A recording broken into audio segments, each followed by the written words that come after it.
Assalamualaikum warahmatullahi wabarakatuh. Senang sekali ketemu Anda kembali di channel yang pasti bermanfaat dan menginspirasi. Dari saya, Askan Setiabudi. Baik, sahabat sekalian, bagi Anda yang baru kenal, ini profesi saya. Saya seorang business coach and konsultan. Saya seorang corporate soft skill trainer sekitar 20 tahun. Saya menekuni dunia ini. Saya seorang pebisnis dan kali ini saya 2 periode menjadi Ketua Umum HPUI, Himpunan Provider Outbound Indonesia. Baik, kali ini saya akan membahas tentang 48, The 4 Discipline of Execution. Ditulis oleh 3 orang yang hebat, Chris McChesney, Sean Covey, yaitu anaknya Stephen Covey, dan Jim Holley. Sahabat sekalian, sebelum kita membahas materi, ada beberapa pertanyaan saya. Tolong dijawab. Pertama, banyak orang yang tidak punya goal yang smart. Setuju juga Anda? Yes. Banyak orang tidak punya goal yang spesifik, measurable, achievable, realistis, dan timeable. Disingkat SMART. Sahabat sekalian, ketika orang tidak punya goal yang SMART, tentunya dia tidak akan kemana-mana. Hidupnya hanya mengalir begitu-begitu saja. Tidak ada pencapaian-pencapaian yang luar biasa.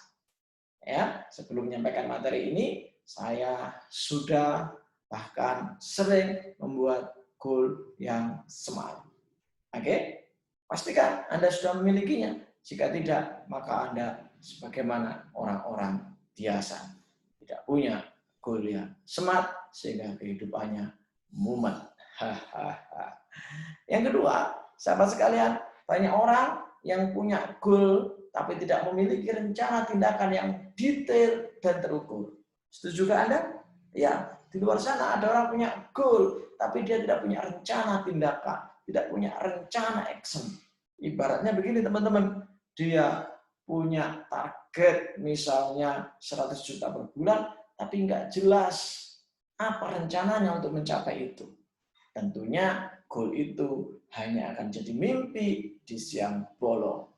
Berikutnya, banyak orang yang memiliki rencana tapi tidak memiliki scoreboard, tidak memiliki papan untuk menilai, tidak memiliki lembaran untuk menilai, untuk memantau apakah rencananya sudah dilaksanakan dan apakah hasilnya sudah sesuai dengan rencana. Namanya scoreboard, namanya dashboard. Ibarat main bola, teman-teman, ada skor di sana. Berapa skor A, berapa skor B. Ibarat main basket juga demikian, main bulu tangkis juga demikian, main bola pingpong juga demikian. Coba bayangkan ketika mereka bermain, dua regu ini bermain, tidak ada scoreboard yang menilai mereka. Tentunya mereka kurang semangat, bukan? Demikian juga dengan Anda. Ketika Anda nggak punya scoreboard untuk menilai pencapaian-pencapaian Anda, untuk mengevaluasi pencapaian-pencapaian Anda, maka Anda tidak akan semangat. Anda tidak akan tahu sampai mana Anda berjalan. Anda tidak akan tahu berapa persen pencapaian-pencapaian. Berikutnya, banyak orang yang memiliki scoreboard tapi tidak melakukan evaluasi dan perbaikan ke depannya. Anda pasti setuju kan? Ada orang punya scoreboard tapi dia woles, tidak ada evaluasi. Kenapa sampai di sini? Kenapa seperti ini? Kenapa begini? Kenapa begitu? Dia tidak ada evaluasi, sehingga pasti tidak ada perbaikan ke depannya. Nah, berdasarkan 4 hal tersebut, ya, berdasarkan 4 hal tersebut, ya, pertama, banyak orang tidak memiliki goal yang smart. Yang kedua, kalau punya goal tidak ada rencana yang detail dan terukur. Kalau toh punya rencana, tidak punya scoreboard untuk memantau pelaksanaan dan hasilnya. Yang berikutnya, kalau toh punya scoreboard, dia tidak melakukan evaluasi dan perbaikan ke depannya.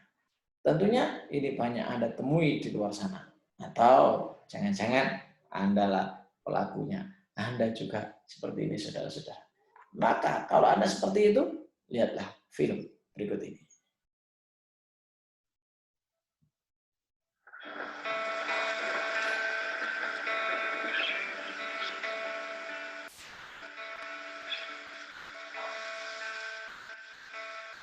He never thought execution would be so difficult.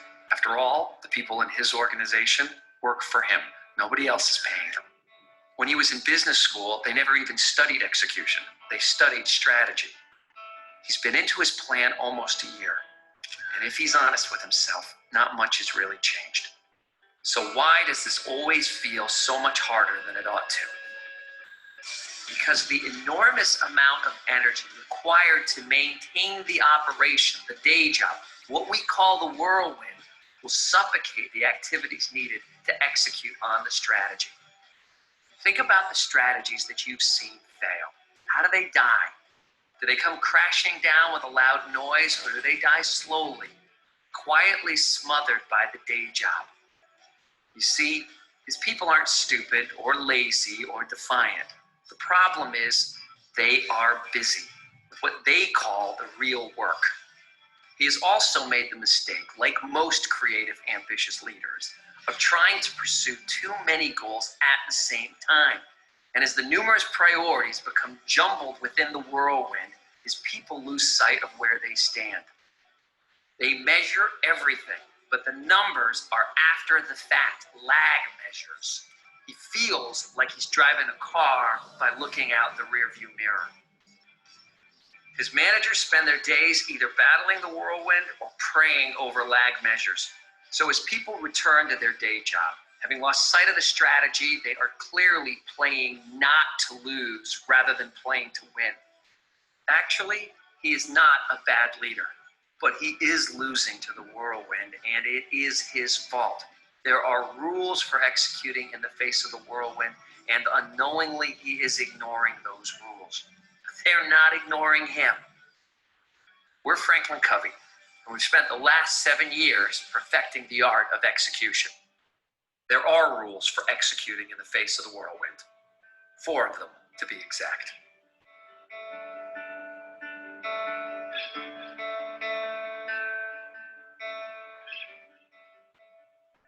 Oke, baik sahabat sekalian. Di film tadi menggambarkan tentang ada tim yang produktivitasnya terus menurun karena mereka terjebak di puting beliung. Ya, istilah kerennya adalah whirlwind, puting beliung. Kemudian mereka saling menyalahkan. Ya, mereka saling menyalahkan. Pemimpin menyalahkan anak buah menyalahkan pemimpinnya. Sahabat sekalian,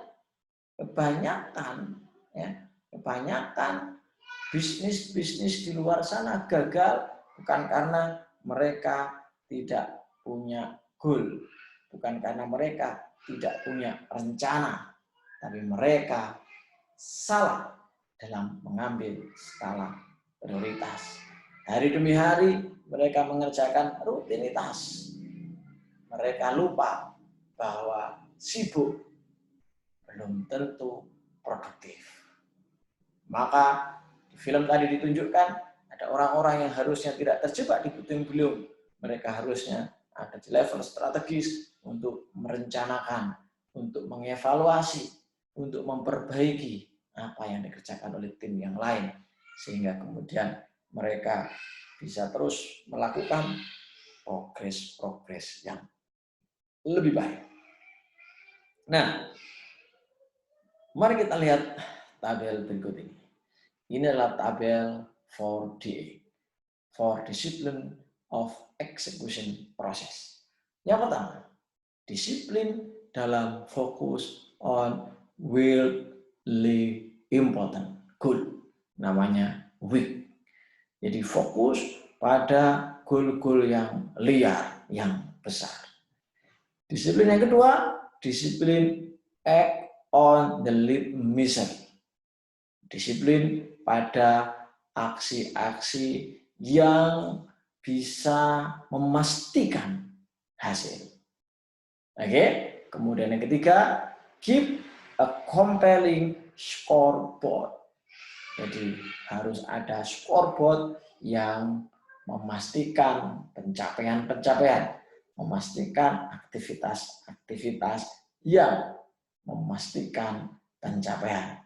Dan yang keempat, create a cadence of accountability.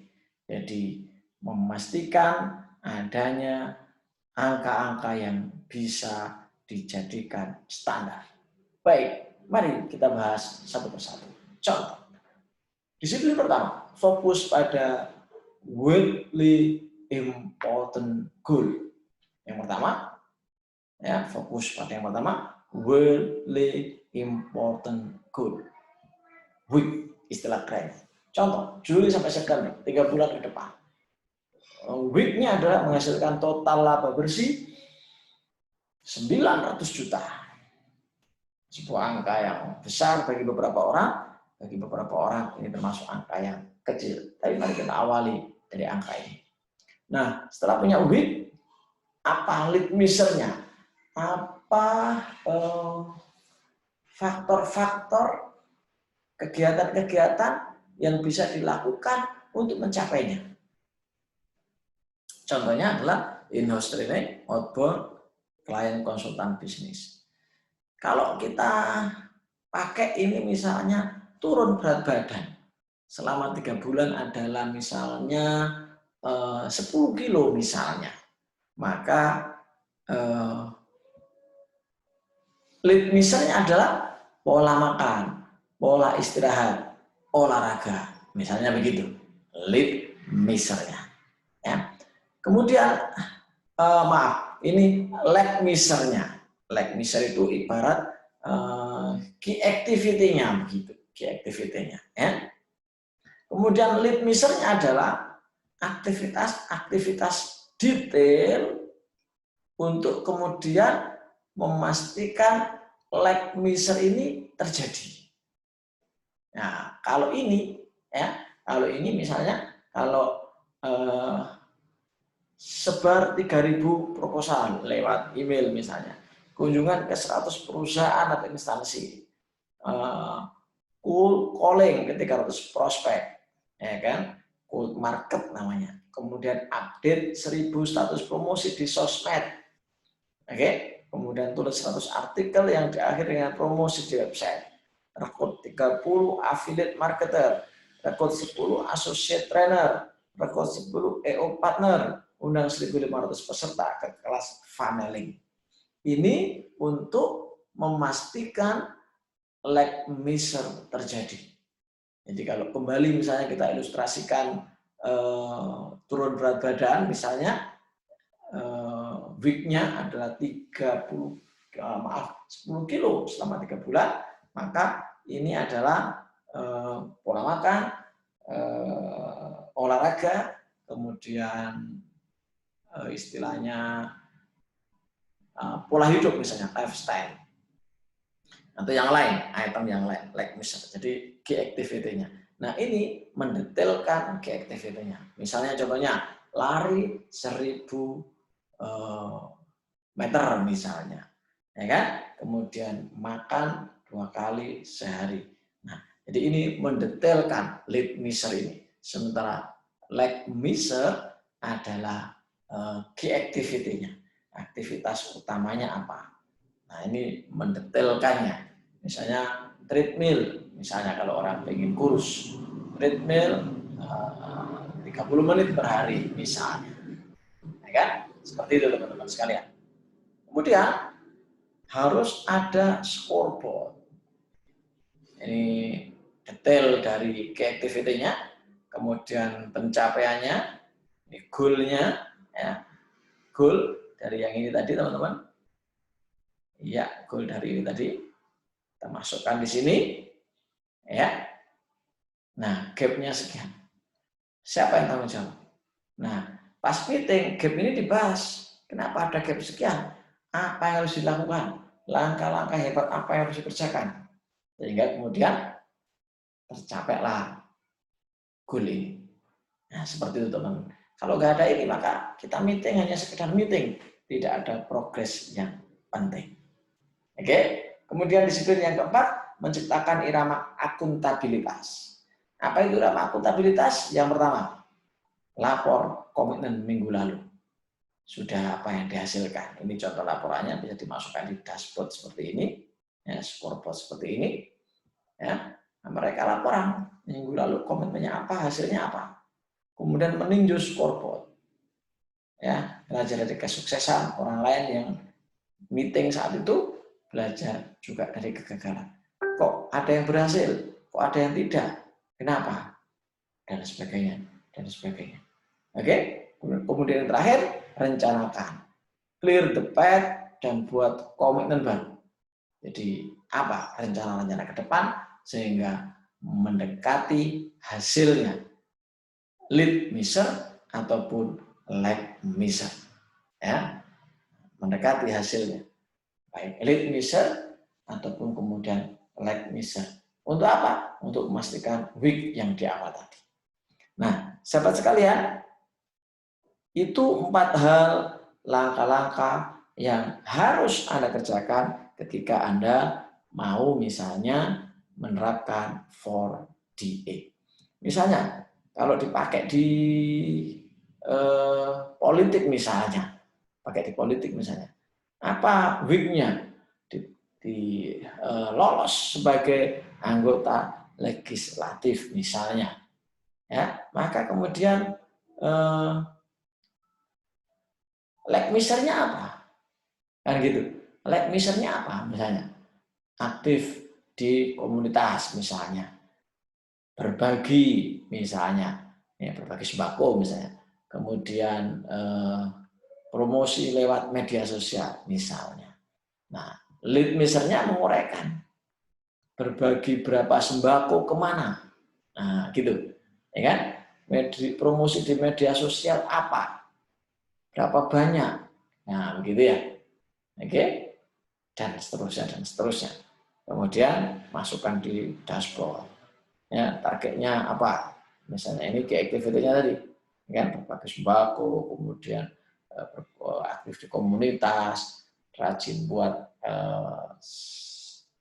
istilahnya kegiatan-kegiatan sosial dan sebagainya. Nah, targetnya apa? Pencapaiannya apa? Gap-nya berapa? Penanggung jawabnya siapa? Nah, ini dilakukan meeting mingguan, teman-teman sekalian. Meeting mingguan untuk mengevaluasi pencapaian. Dan ini dipasang di tempat meeting sehingga semua bisa melihat, ya, pencapaiannya berapa, ya, targetnya berapa, kurangnya berapa. Dengan ini alam bawah sadar akan terstimulus, ya, terstimulus. Oke. Nah, kalau misalnya nggak dipasang di dashboard, pastikan di grup WA Anda itu muncul dashboard seperti ini. Oke. Nah, kemudian meeting, ya, ciptakan irama akuntabilitas, meeting mingguan, melaporkan komitmen, kemudian evaluasi, dan kemudian buat rencana yang baru, yang lebih hebat lagi. Nah, saudara sekalian, itulah sekilas tentang 4DA. Kata Henry Ford, whatever you think you can or you think you can, you are right. Jadi apapun yang kamu pikir bisa atau tidak bisa, itu benar adanya. Itu akan terjadi. Jadi pastikan diri Anda, tim Anda menjalankan 4DA ini. Anda kalau yakin bisa, pasti bisa. Kalau Anda nggak yakin bisa, seperti itulah adanya. Sekian dari saya, singkat, padat, bermanfaat. Sampai jumpa di puncak kesuksesan. Salam Star. Assalamualaikum warahmatullahi wabarakatuh.